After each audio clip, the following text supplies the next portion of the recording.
The peasants' revolt is something that people often, they're shrinking it into something smaller than it really was. They're treating it as this very disorderly medieval uprising, a sort of spontaneous burst of anger from below, like a tax riot that got out of hand, some quick flash of violence, and then, the rapid suppression. And if you're telling it that way, you're missing the thing that makes it historically alive. Because the peasants' revolt is not just about disorder. It's about the moment when people low in the social order begin speaking in a political and moral voice that is much bigger than their station is supposed to allow. And that's what makes it so important and intriguing. Not simply that the peasants got angry. Peasants had been angry before. Lords had been, very cruel before. Taxes had existed before. Oppression, resentment, all this local resistance. Those are old things. What changes here is that a broader language starts emerging. A language that says power is not just hard, but unjust. That hierarchy, it's not just painful, but it's even morally questionable. And that the people at the bottom of the social order are capable of making claims about the right order of society changing itself. And that's what I mean when I talk about justice from below. And that is always a very dangerous moment in history, because most pre-modern societies assume that justice moves downwards. The kings are supposed to do justice. Lords are supposed to protect. The priests are supposed to teach. Authority defines order, and the lower orders receive it. They suffer it or appeal to it. But once people at the bottom begin to speak as if they themselves can judge the order above them, the whole political imagination starts to shift. Even if the revolt fails, something has happened that cannot be completely undone. So when we talk about the peasants' revolt, the one in England mainly in 1381, you have to understand that it doesn't come out of nowhere. Like almost every major rebellion, it has a trigger. But the trigger only works because of the bullet underneath it, the bullet that actually moves it, and the pressures behind it. And at this point, that big movement, that big pressure is the Black Death at this point. And that matters enormously because the Black Death it's not just killing people, it's destabilizing the social logic of medieval life. A society built on hierarchy, built on labor obligation, inherited rank, and customary dependence, loses huge numbers of people suddenly, and labor becomes more scarce. The survivors become more economically valuable. The old order wants to hold wages down and keep labor controlled, but reality itself is pulling in another direction. And when labor is scarce, workers gain leverage. And when workers begin to feel their own leverage, even indirectly, the old claims of fixed social place become a lot harder to enforce at this point. And that is one of the greatest hidden consequences of demographic catastrophe that we see here. It's not only changing economics, but it's literally changing the consciousness. And before the plague, a peasant might still resent his lord, but the structure of life feels almost natural in its weight. After the plague, the world becomes more unstable, more negotiable, more exposed. Suddenly, the old order looks a lot less eternal. And people ask questions like, if labor is scarce, why should wages be fixed? If my work matters more now, why should my obligations remain what they were before? If the old world is cracked under death, why should all the old commands still carry the same unquestioned force? That's the deeper background. And then the state makes it even worse. In the aftermath of the labor shortage, the English crown, what they did, and the ruling class, they tried to hold the system together. And the famous response is the Statute of Laborers, which tried to restrict wages and tie laborers to pre-plague expectations. And that's a perfect example of a ruling order trying to force society backward. Instead of accepting that catastrophe has altered the bargaining structure of life, the political elite try to legislate stasis. It wants the old hierarchy back at the old price. And that matters because when power starts defending not just the order, but frozen inequality. It often just radicalizes resistance even more. People can, they can tolerate burden more easily than humiliation. They can tolerate hierarchy more easily than being told that reality itself must not improve their position. And then there's war. The later 14th century at this point, it's still a world shaped by the 100 Years' War. And wars cost money. States need revenue. Kings need armies. Administrations grow a lot more demanding, and thus taxation becomes heavier and more systematic. And that brings us to the immediate issue most people remember, the poll taxes. And if you're telling the story too simply, you make it seem like the peasants revolted because they disliked paying taxes. Well, obviously, they dislike paying taxes. Everyone dislikes paying taxes. But taxes by themselves do not create revolts of this scale unless they interact with something deeper. Resentment, inequality, bad enforcement, humiliation, and the sense that power is no longer just burdensome but illegitimate. The poll taxes mattered because they were felt as both heavy and insulting. They pressured and they pushed especially hard on ordinary people. They were collected in very intrusive ways. They kind of symbolized a ruling class demanding more from those below while refusing to rethink the broader structure of obligation. And once, this collection becomes very harsh or degrading, taxation becomes a lot more than just finance. It becomes a moral dilemma for people. It tells people what the rulers think of them. And that's always going to be explosive. And so by 1381, you have a society under strain. The old manorial and feudal order has already been weakened by demographic change. Laborers know their value more than they used to. The state is trying to enforce old discipline with new pressure. Money is being extracted for war. And then the tax collection process helps ignite open revolt. Now, the rebellion itself begins in Essex and Kent, but its significance very quickly becomes larger than any one county. And it's not a random scattered riot either. It develops organization. It develops a purpose, demands, symbols, and leaders. And more importantly, in my opinion, it develops a unique language. And that's one of the things people miss most often. It's that revolts are not just actions, they're interpretations. People aren't just attacking, they explain why they're attacking. They tell themselves and others what the struggle means.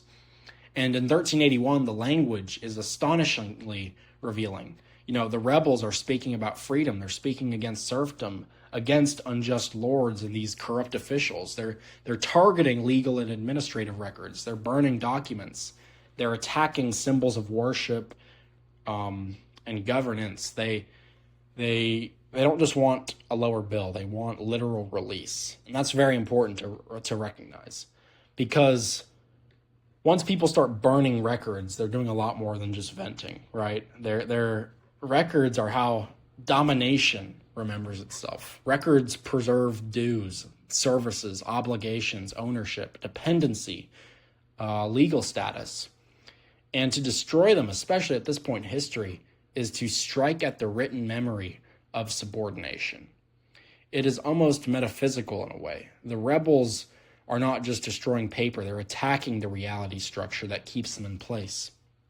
And that's one of the more dramatic forms of justice from below.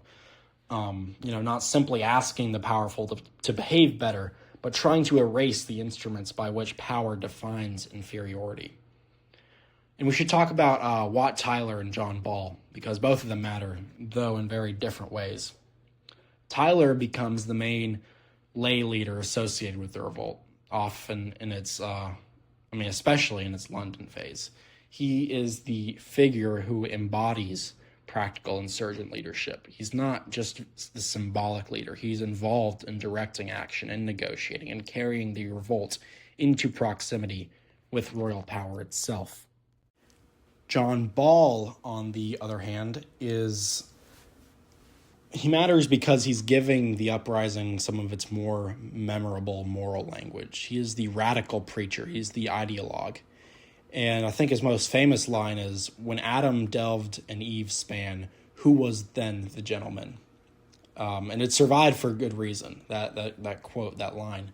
Because the line is not just clever. It goes straight to the foundation of hierarchy. And the question is, what is Ball doing there? He's not only saying that some noblemen behave badly. He's asking why nobility itself should enjoy the moral prestige it does. He reaches back to the beginning of humanity, to Adam and Eve, and says, in effect, where in the primal order of creation do you find these social distinctions? Where do you find the gentleman? Where do you find the lord who treats inherited superiority as natural? That's a deeply destabilizing move because it takes Christian language, which often helped stabilize society, and turns it into a weapon against social rank. And that is the thing to notice, that radical movements often become powerful and they seize the moral language of the existing order and redirect it upwards. Ball isn't preaching secular class theory. He speaks in a very religious world through the biblical imagination, but the effect is explosive. He suggests that the hierarchy is not simply ancient, not simply holy, not simply self-justifying. He reminds ordinary people that before social rank, there was common humanity. And that is extraordinary thought in this rigid medieval world. We shouldn't, we should be careful not to overstate how modern the rebels were. They were not egalitarians at all in a 21st century sense. They weren't socialists. They weren't issuing a universal manifesto of their abstract demands or rights or whatever. They were still in a Christian world, very communal, local, and shaped by the older assumptions. But that is exactly what makes this so interesting. That makes them so interesting. They're not modern people accidentally born too early. They are medieval people pushing the moral possibilities of their own world much farther than the ruling order is comfortable with. And that is usually how history really works. People do not step outside time and become us in advance. They radicalize the materials available to them. And that's what Ball does with Christianity. That's what the rebels do with freedom. That is what the revolt as a whole does with justice. Now, when the rebels move towards London, the whole thing becomes much more serious. A local revolt can sometimes be contained, negotiated, or dismissed. But once insurgent groups converge on the capital, enter political space directly, and begin interacting with royal authority, you are you're in a much different space. You're in a different category of event. And the London phase of the revolt matters enormously because it reveals both the weakness and fragility of the governing order. The young, I think it's Richard II, is on the throne. He's not yet the commanding political figure that a mature king might hope to be. The government is very vulnerable, and the rebels enter London with support from some inside the city. They're attacking targets associated with oppression and corruption. They kill key royal officials, including Archbishop Simon Sudbury, who was also chancellor, and the treasurer, I think, Robert Hales. And this is obviously not random violence. It's targeted. They are striking at the heads of government as they perceive it, at least.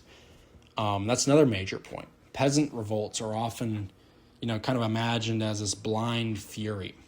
But many of them are morally selective. They know who represents what. They know which buildings, records, offices, institutions symbolize the order they hate. The violence is real, but it's not necessarily chaotic. It's judgment, however rough it may be. And that is what makes the elite at this point so afraid of revolts like this. Not only that they are violent, but that they are intelligible. An unintelligible riot can be dismissed as disorder. A revolt with a moral narrative, though, is more dangerous. It implies that the lower orders are not just suffering, but they're evaluating their conditions.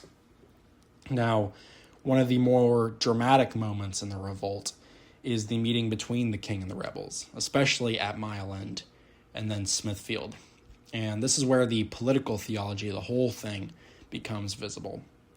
The rebels do not initially reject kingship itself. That's very important to note.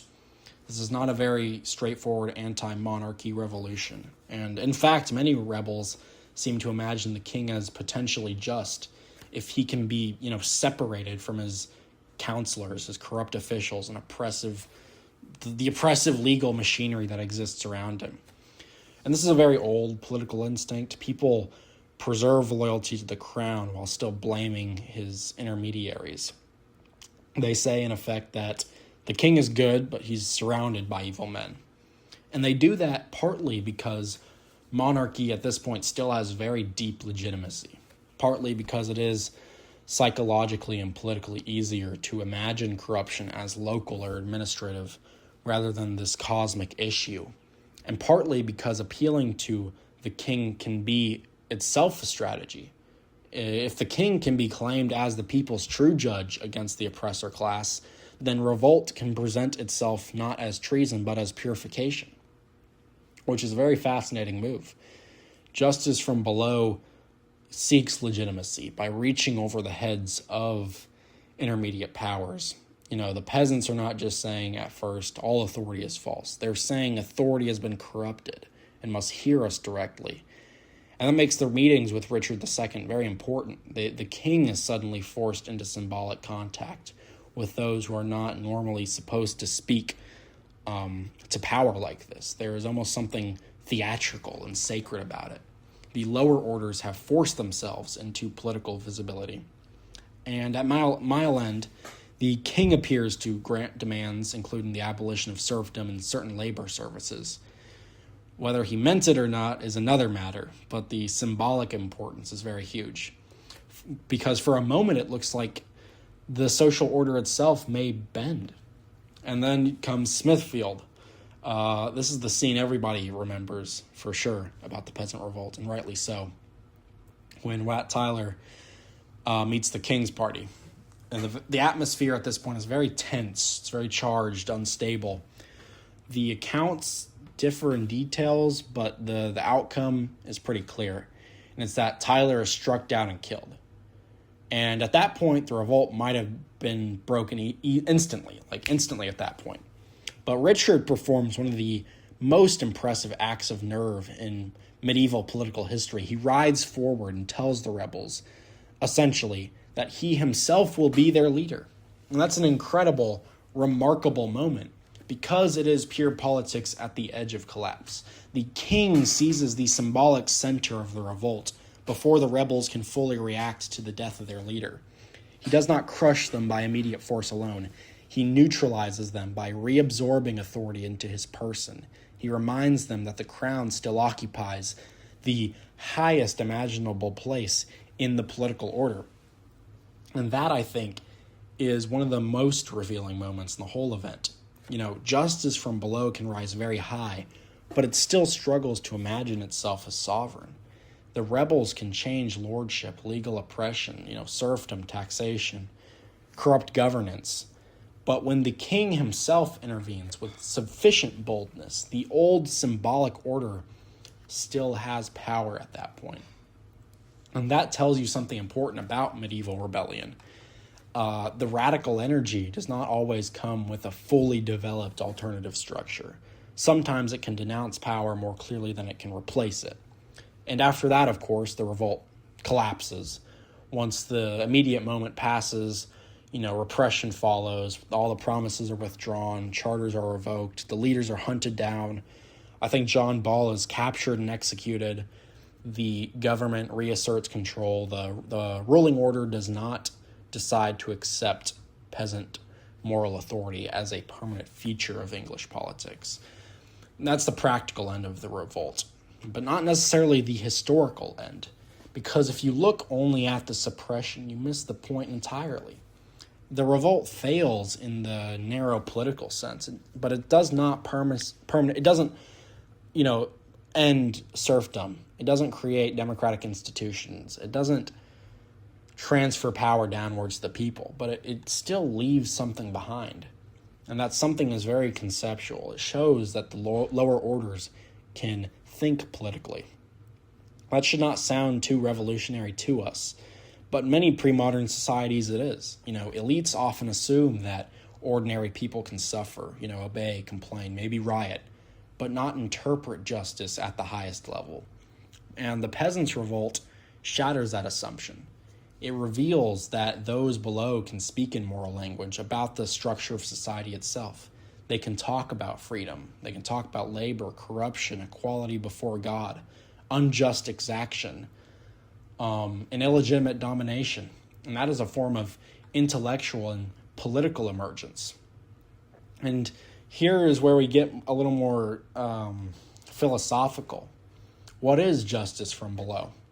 It's not just resentment. Resentment says, I hurt and I want others to hurt too. Justice from below says, this arrangement is wrong because it violates something deeper than my immediate suffering. It says, there is a standard by which even those above me can be judged, and I can appeal to that standard too.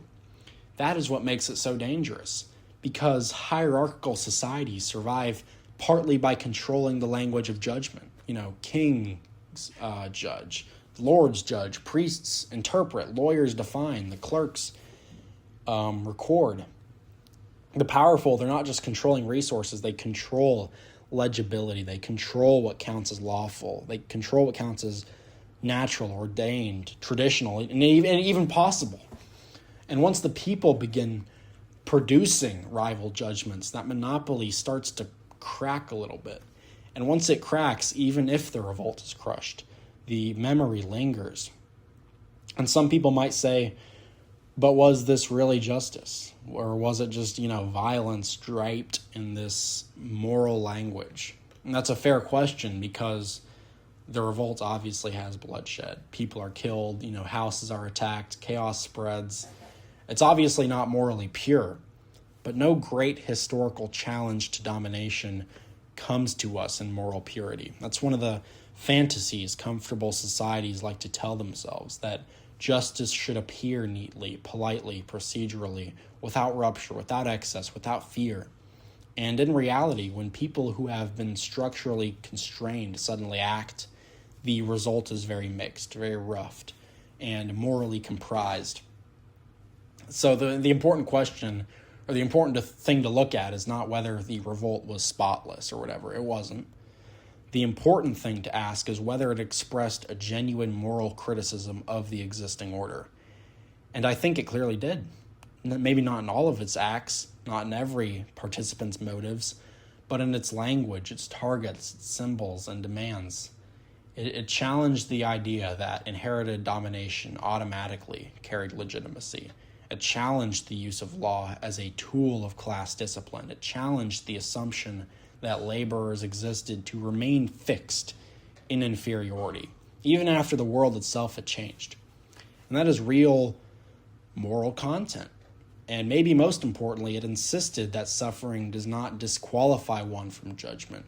The people at the bottom are not merely the objects of rule. They are interpreters of rule. That's the meaning of revolt.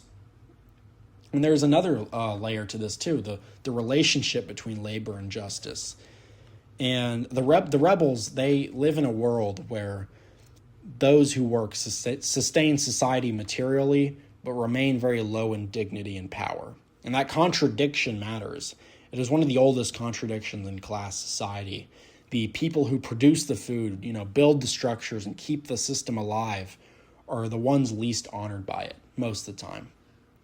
The revolt brings that contradiction into the open for one of the first times in history. When John Ball invokes Adam digging and Eve spinning, he's doing more than attacking the nobility. He is dignifying labor. He is saying that the foundational human condition is work, not inherited superiority. And that's very powerful, because once labor itself becomes morally centered, claims from below become stronger. If that work is what sustains the world, why should those who work remain politically mute? Why should they be repressed? And obviously none of these questions get fully answered in 1381, but it is asked. And once asked, it keeps returning through history.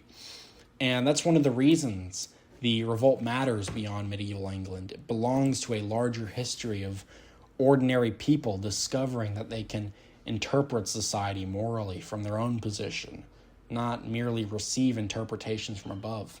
That is the beginning of popular consciousness, political consciousness in a stronger sense. Not the beginning ever, obviously, but one of the important early flowerings of it. And it is worth noticing how the ruling order responds, not by conceding moral equality, but by restoring fear, revoking promises, executing the leaders, and treating the uprising as a criminal disorder. And that's what the ruling orders often do when justice below becomes visible. They're not arguing against it. They try to delegitimize its very speech. They say, this is chaos, this is insolence, this is rebellion against God, this is irrational violence, this is a threat to order. And sometimes that accusation is partly true. Sometimes it's completely true. I think maybe more often than not in the modern day. But not all the time. Revolts are disorderly. But the accusation also serves to protect a monopoly on legitimate judgment. If only the top may define justice, then any claim from below appears automatically as anarchy. And that's why moments like the Peasant Revolt in 1381 are so revealing. They're showing us not just the social suffering, but the politics of who gets to say what counts as just. Now, did the revolt achieve anything materially in the short term? Well, certainly less than its participants hoped, obviously. It was crushed. Yet, in the long run, serfdom in England continued to weaken and erode. The revolt did not single-handedly destroy, feudalism, but it belongs to the same historical pressure that did. It is part of the broader destabilization of older labor relations. The ruling class learned something too, that pushing too hard on a society, changing society has consequences. Trying to change society has consequences. The lower orders learned that they could not act collectively on a national scale. Even failed revolts are teaching them.